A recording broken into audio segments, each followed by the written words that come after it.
Live news, खबर तो पक्की है। की हिम्मत नहीं होनी चाहिए। कब मिलेंगे हम लोग इस बात को लेकर? यह एक बड़ा सवाल है इस हिंदुस्तान में। सर्वोच्च न्यायालय को इस पर सुप्रीम कोर्ट की कमेटी बैठा करके अविलंब 3 महीने के अंदर सबको फांसी की सजा मिलनी चाहिए। जो सरकार खुद दोषी हो, जिसने मरने और बलात्कार करने के लिए छोड़ दिया हो, उससे न्याय की उम्मीद कैसे की जा सकती है? और जो पीएम खुद कहता हो कि लॉ एंड ऑर्डर का प्रॉब्लम है, और अब छत्तीसगढ़ और राजस्थान के मुख्यमंत्री के से कहता हो कि सब लोग बलात्कार के सवाल पर आप लोग सजग होइए। सही किसी ने कहा था, नरेंद्र मोदी जी आप सिर्फ सत्ता के लिए जाने जाते हैं। चाहे बेटियों के बलात्कार पर हो, चाहे आम लोगों के कत्ल पर, ये नेता कोई भी, और खास तौर पर बीजेपी के और मणिपुर का ये दोनों व्यक्ति, छी छी छी छी छी छी। मैं ऐसे सवालों को लेकर बहुत ज्यादा दुखी हुआ हूं। क्या हम लोग जैसे लोगों को करना चाहिए कि नहीं राजनीति? मुझे एक बात समझ में नहीं आती, जिस देश में नारी को पूजा जाता हो और लगातार निर्भया के पहले जिस निर्भया की घटना पर जिसकी सरकार बनी, जिस नेताओं के चाल चरित्र से, पोर्न से लेकर के सेक्स का वीडियो वायरल हो, नेताओं का कोई चरित्र ना हो और बलात्कार जैसी घटना नॉर्मल बना दिया जाए,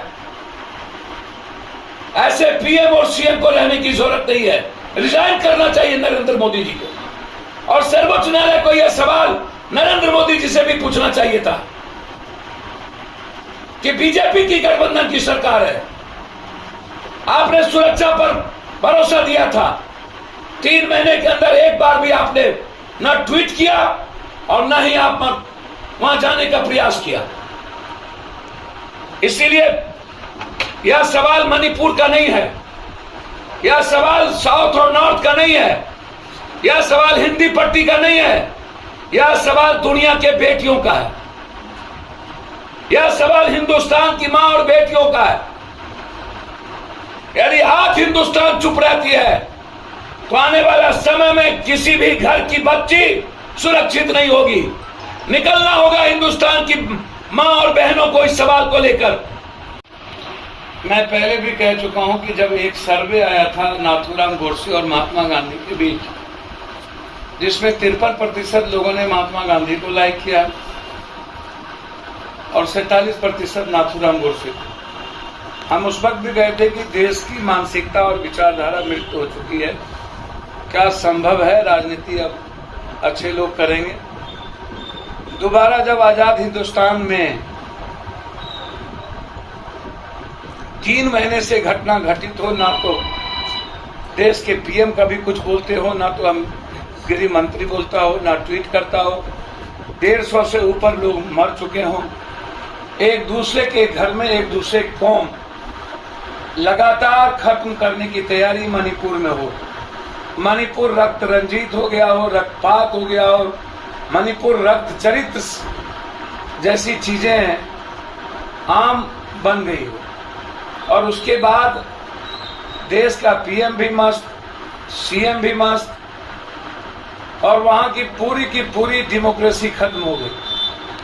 17 दिनों के बाद जिस तरीके से कल रात में वीडियो वायरल हुआ, सैकड़ों लोग 2 अलग समुदाय के बच्ची के साथ नंगे करके 3 घंटे तक लगातार प्राइवेट पार्ट के साथ छेड़खानी करना, उसके इंटरनल कोर्स करना हाथ से, और जिस तरीके से उस बेटियों के साथ, मां के साथ किया गया, दुनिया के में आज तक ऐसी घटना मैंने नहीं देखी। यदि ये वीडियो वायरल नहीं होता तो वहां के सबसे निर्दयी और निर्मम उस मुख्यमंत्री को एक दिन भी जीने का राइट नहीं है।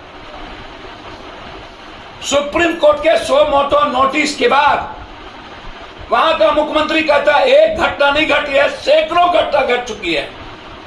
क्या उसको चुल्लू भर पानी में डूब के नहीं मर जाना चाहिए? क्या ऐसे मुख्यमंत्री के खिलाफ सुप्रीम कोर्ट को अविलंब सख्त नहीं कर देना चाहिए? उस पर बलात्कार के केस लागू नहीं होना चाहिए क्योंकि उनके संरक्षण में बलात्कार किया गया और वो खुद स्वीकार करता है कि एक नहीं सैकड़ों हुए हैं। और पहली बार सुप्रीम कोर्ट के निर्णय के बाद हिंदुस्तान का पीएम मणिपुर का नाम लिया और वो भी यह कहने में कि लॉ एंड ऑर्डर का मामला, कानून का मामला है। कभी उनके लिए दिल्ली के पर बैठी 3 महीना की बेटियां अपनी भीख मांगती रही, रेप की, एक बार नहीं बोले। और अब कहता है इतने निर्मम सामूहिक बलात्कार किए गए उस बेटियों का, हजारों भीड़ के सामने सामूहिक बलात्कार हुआ। आजाद हिंदुस्तान के सैकड़ों साल के नजदीक हम जा चुके हैं। कब यह कानून बनाएंगे सत्ता पक्ष और विपक्ष? ये हिंदुस्तान में किसी की हिम्मत नहीं हो किसी के परिवार और घर की बेटी और मां को देखने की।